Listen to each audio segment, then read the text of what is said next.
Bismillahirrahmanirrahim. Assalamualaikum warahmatullahi wabarakatuh. InsyaAllah pada kesempatan kali ini saya ingin menerangkan sedikit tentang isu yang sering diperdebatkan di Malaysia, iaitu yang pertama adalah beramal dengan satu mazhab dan yang kedua adalah bid'ah dalam masalah khilafiyah.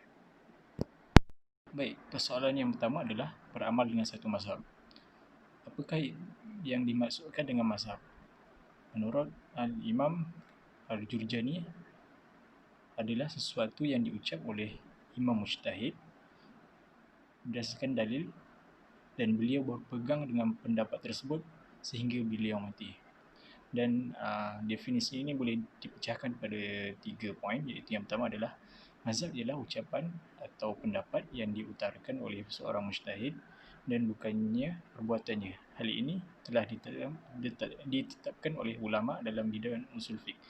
Baik, yang kedua adalah kata-kata atau pendapat ulama yang tidak mencapai tahap ijtihad tidak dianggap sebagai imam mazhab.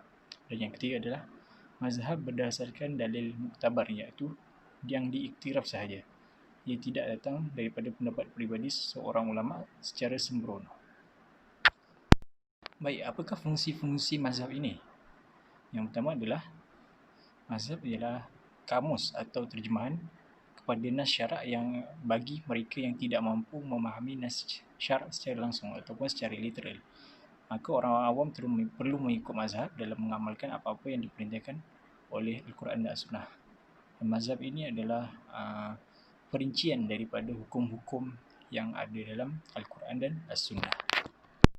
Baik, terdapat 4 mazhab utama yang diguna pakai sehingga hari ini, iaitu yang pertama adalah mazhab Hanafi yang diasaskan oleh Imam Abu Hanifah. Yang kedua adalah Imam Malik, iaitu pengasas mazhab Maliki dan salah seorang anak muridnya adalah Imam Asy-Syafi'i. Ketiga adalah Imam Muhammad bin Idris Asy-Syafi'i ataupun Imam Asy-Syafi'i. Beliau adalah pengasas mazhab Syafi'i.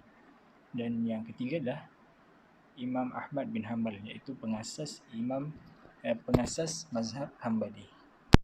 Baik, yang menjadi persoalan utama dalam video ini adalah apakah kita perlu beramal dengan satu mazhab sahaja ataupun kita bebas mengamalkan mazhab-mazhab yang lain.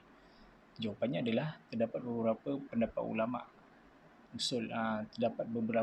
ulama iaitu yang pertama adalah yang terkuat adalah yang disebut oleh Dr. Wahbah Az-Zuhaili, orang awam yang tidak mampu berijtihad sendiri ataupun dia muqallid tidak wajib beriltizam beramal sepenuhnya dengan satu mazhab.